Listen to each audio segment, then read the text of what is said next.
Welcome to A Slob Comes Clean, the podcast. I am Dana K. White. I share my personal deslobification process. As I figure out ways to keep my own home under control, I share the truth about cleaning and organizing strategies that actually work in real life for real people, people who don't love cleaning and organizing. Thanks for joining me today. This is podcast number 404, and I think I'm going to call it Learning to Love Decluttering Isn't the Goal. So my little spiel at the beginning, which many of you have told me you have memorized as well, is that I share cleaning and organizing strategies that work in real life for real people who don't love cleaning and organizing. I could say people who hate cleaning and organizing, but that's too strong, right? It's just, we don't love it, right? And the reason that I say this is that there are people out there who love it. And since I started this deslobification process for myself, since I started really diving in and trying to figure out, why is this hard for me? Why is it that I don't seem to be able to do what the organized people tell me to do and have it work that way in my home? Since working on this and figuring out, one of the main things I realized was my brain works differently from the brain of organized people. That is fine. A big part of actually making progress has been accepting the fact that my goal is not to be like them. My goal is to find out what works for me, right? So I have to figure that out for myself. Well, a lot of the people who talk about cleaning and organizing on an ongoing basis, I don't know, maybe like for 404 episodes over the course of 14 years, whatever. But most of them do it because they enjoy it. Like they get jazzed by this kind of thing. They enjoy cleaning, organizing, decluttering. And I think that for people like me, I used to think that the answer to my problem would someday be learning to love it. Because the people who seem to be good at it and who shared how to do these things, they love it. So that must be the problem. I don't love it. But that's not actually the goal. That's not a helpful goal to me because it's actually not even an attainable goal for me. So the reason that I've been thinking about this is here we are. It's the end of January. What in the world? How is it already the end of January? But we have, gone through that time of year where everybody goes bananas for decluttering. It has been decluttering time. It is starting to wax and wane. I'm not sure which is which, but anyway, it is starting to people aren't as excited about it anymore. It's a great time to sign up for one of the coaches' decluttering workshops, right? To kind of like really dive in. Anyway, yeah, I talked about that at the beginning of the thing. declutteringcoaches.com/class if you're listening to this real time. But this is the time of year where people have been talking about decluttering. And it comes up in regular random conversations all the time anyway, but it especially comes up in January.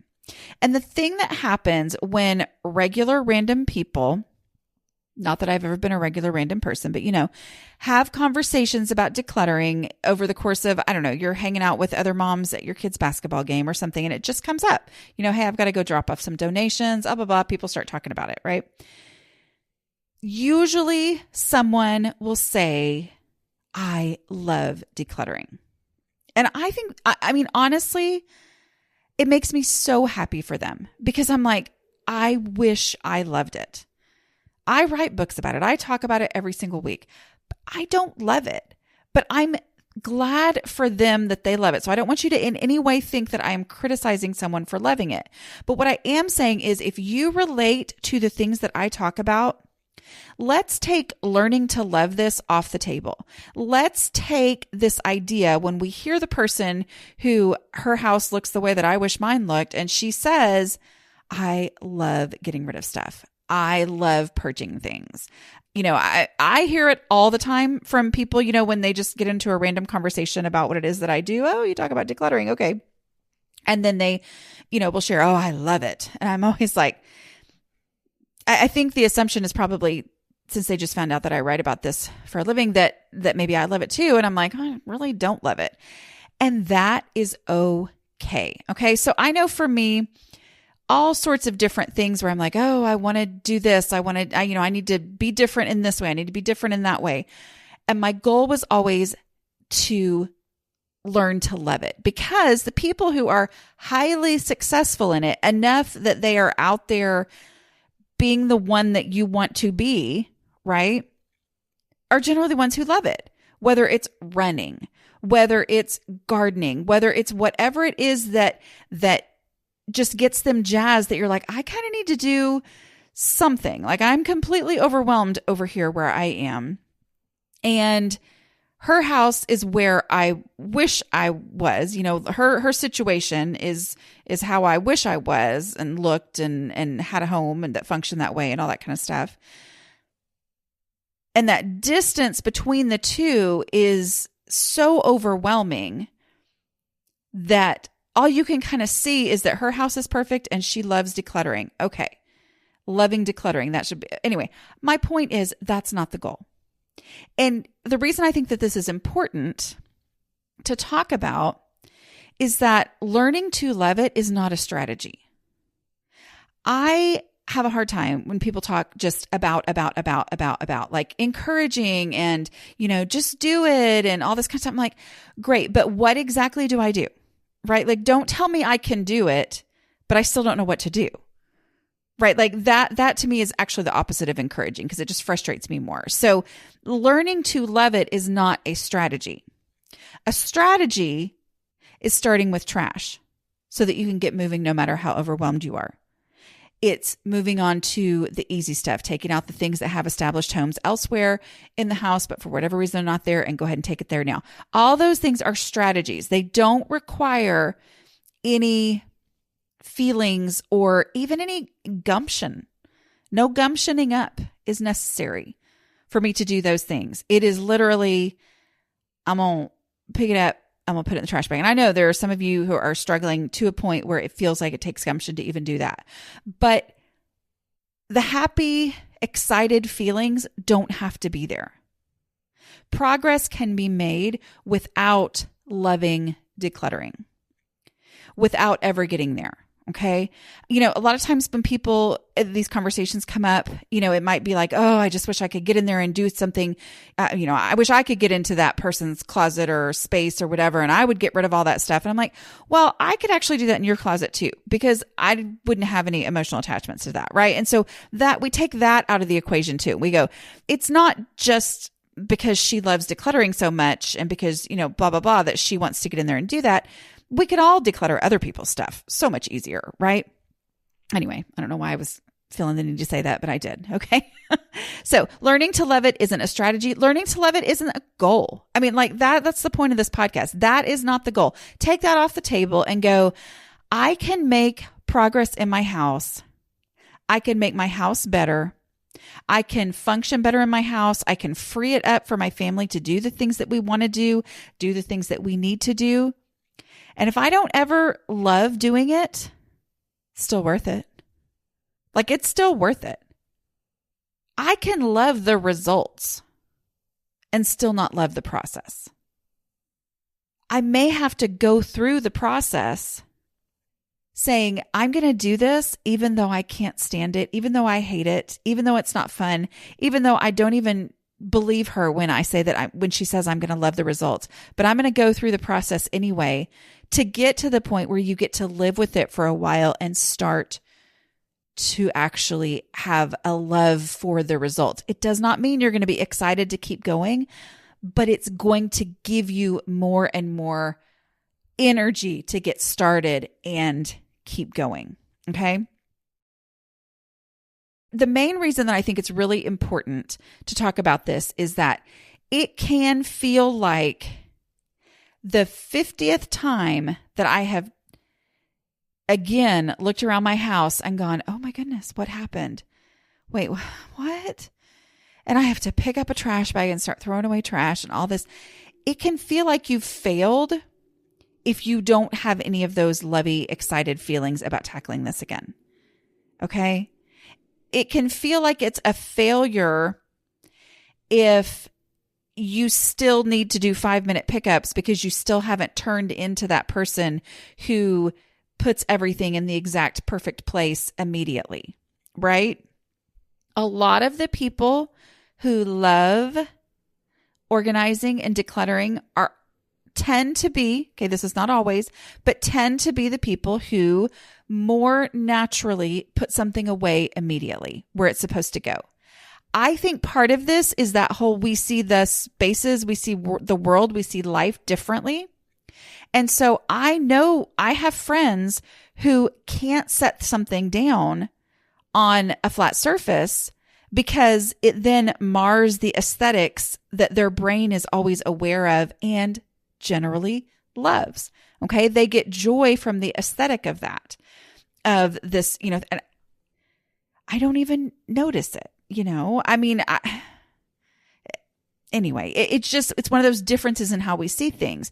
And so just because I cannot believe I am not at this point where I set up this display and I made it just the way I wanted for it to be, but I must not be able to do this because I clearly don't actually love it enough to not randomly set down a yoga block on that table. I mean, like that mindset of, oh no, well, I guess I can't do this. No. Remember, what do we do for those of us like me who don't have an awareness of when things are leaving our hand, who don't just always put everything back in its perfect place, and we do a 5-minute pickup.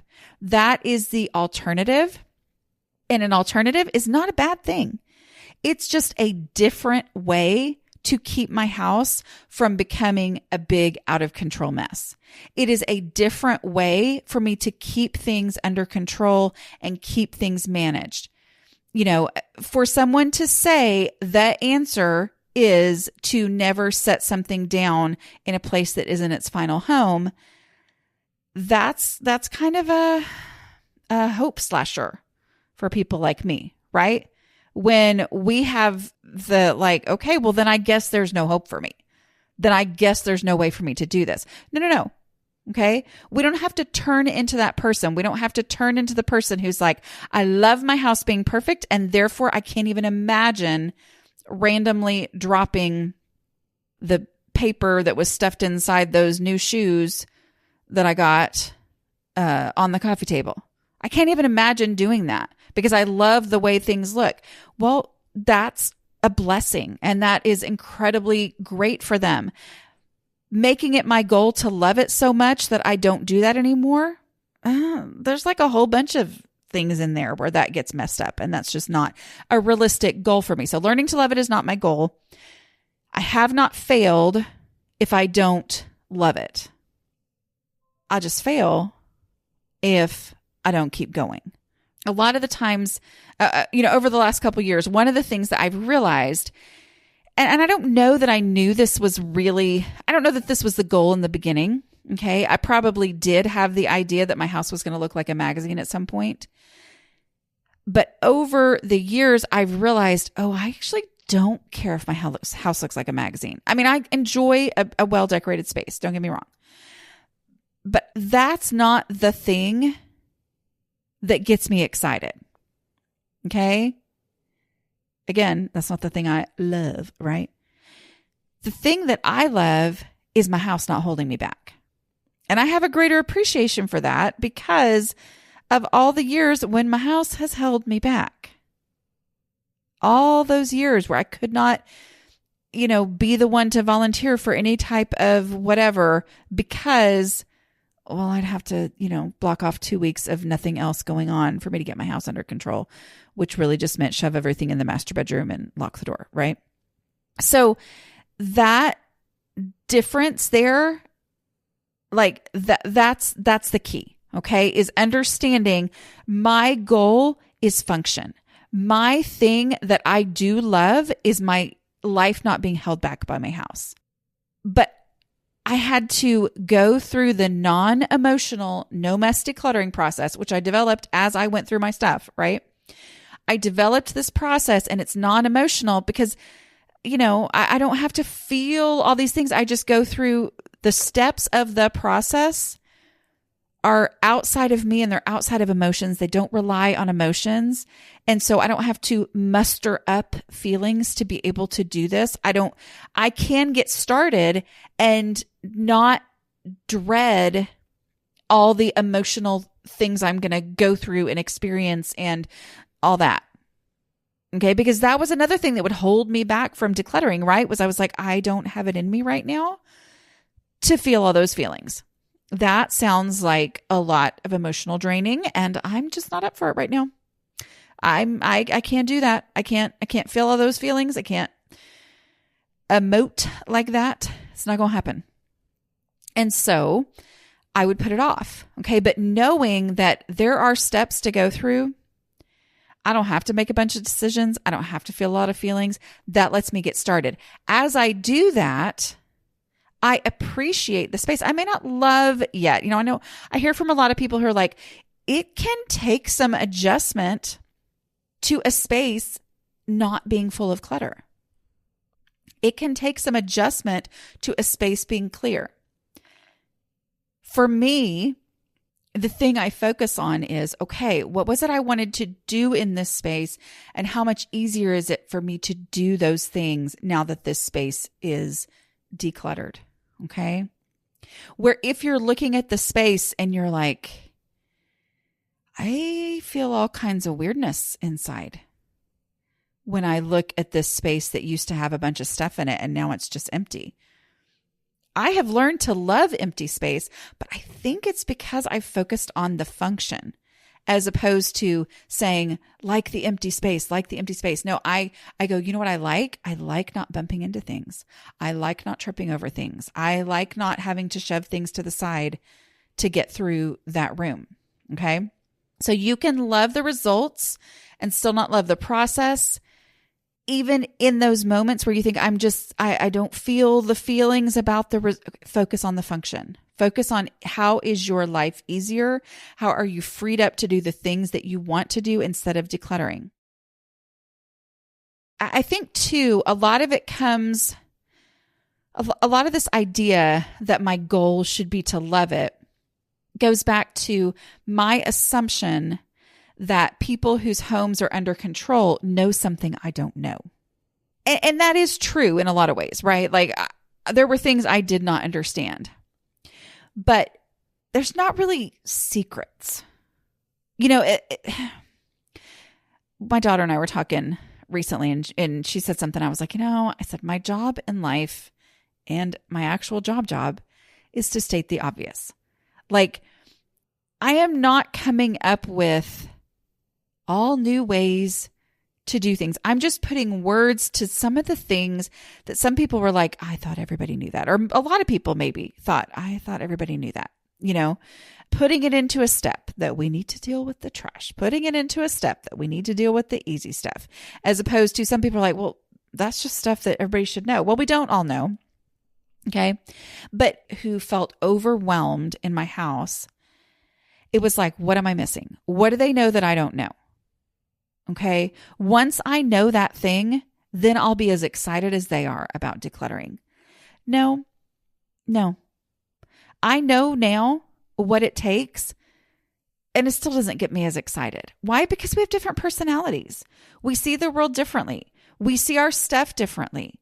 It's just reality. Okay. We're all not going to feel the difference wasn't that they felt differently. It was about how they did things. They did things differently. Okay. We also, another thing too, is that a lot of times I think I would look at the way other people did things and I would think, okay, well, they've figured out the trick that makes this so easy. And since they've figured out that trick, once I can figure out that trick, or maybe somebody will finally tell me the trick. Once I can figure out that trick, then it's going to be so easy. I'm not even going to realize I'm doing it. That's one of the things that I always say with dishes. Like I just assumed that once I understood it, once it was a habit, I would be like, oh, I did the dishes. I didn't realize I did the dishes. Look at my kitchen. It's just clean. Okay. No. And that was something that was kind of hard for me to accept there in the beginning was the people whose kitchens were clean, their kitchens were clean because they cleaned them. Even if they didn't love cleaning the kitchen, their kitchen wasn't clean because they loved cleaning the kitchen. Their kitchen was clean because they cleaned the kitchen, right? And so it wasn't like not hard for them or not work for them. For a lot of them, they don't have to go through the mental gymnastics of me going, Dana, you know these things. I know that if I will do the dishes, then I will actually be able to keep this under control and I'll be able to do this. Again, it's looking at the starting place where you are and the ending place where they are and loving the whole before and after idea of it, but not acknowledging the pain that is in the space in between. I think the most discouraging thing about realizing, oh, I still don't love this. Oh, I'm never going to just love this, is that I get the impression when somebody says, oh, I love decluttering, that they love to see a mess because that's an opportunity to declutter. I don't know that that's really the case. But when I see a mess, what happens? Well, I feel overwhelmed, right? And then I have to start with the trash. And then I'm irritated that I start with the trash because that's every piece of trash that I pick up is like, well, why did I not throw this away the first time? Why is this laying here? You know, blah, blah, blah. So there's not a lot of love feelings there. But I think that it's important for me to acknowledge that my reaction and their reaction are different, but also my starting place and their starting place are very likely different if they are the person who does love throwing things away. They may not have actually dealt with a mess that has been building for 12 years. You know, that may not be a situation that they can actually relate to, which is the whole thing of, you know, I used to say, or I always say that I would read and look at organizing advice and I would think, but your before picture is my dream after picture. I was like, I felt like they couldn't imagine my starting point. So we're not necessarily even talking about the exact same thing. The thing that makes them excited to declutter, they say, oh yeah, my closet is a mess and I'm excited to declutter. Well, if they're excited to declutter and they enjoy decluttering all the time, they've probably decluttered it in the last year, 2 years, whatever, where it's possible that you're dealing with a mess that has been there 40 years and has built and has built and has built. And now it's overwhelming to you. You might not be talking about the same thing. Okay. So knowing that it's not important for me to have the gumption, to have the love, to have the excitement to be able to start this, it's just important for me to know the process. That is helpful for me. And also to remember that you can love the confidence that this is going to work.